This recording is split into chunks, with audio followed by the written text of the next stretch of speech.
Magandang araw po sa inyo. Sa mga katulad po ba namin na may small business, minsan nandun na rin po ba kayo sa point na nasasabi nyo nakakapagod na paulit-ulit na lang, nakakainip ng maghintay ng tagumpay? Yes, natural lang naman po iyon. Pero tandaan nyo po, walang ibang magtutulak sa inyo para magpatuloy kundi ang sarili ninyo. At ang mga dahilan kung bakit, para kanino ang ginagawa nyong pagsusumikap. Personally, kung ako po'y tatanungin, nung una walang ibang dahilan sa paghahanap buhay namin kundi ang kumita at ang matugunan ng aming mga pangangailangan.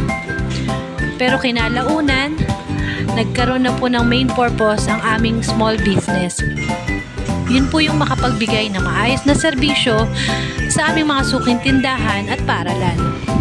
Mas iniisip na po namin ang kapakanan nila, kung meron pa ba silang maibebenta pag hindi kami nakaikot sa kanila. Pati na rin kung maganda ba naman ang kikitain nila mula sa presyo na aming binigay sa kanila. Ang pagod, madali lang naman pong mawala sa sapat na pahinga. Pero ang fulfillment sa inyong mga ginagawa, walang katumbas at halaga. Yun lamang po, maraming salamat.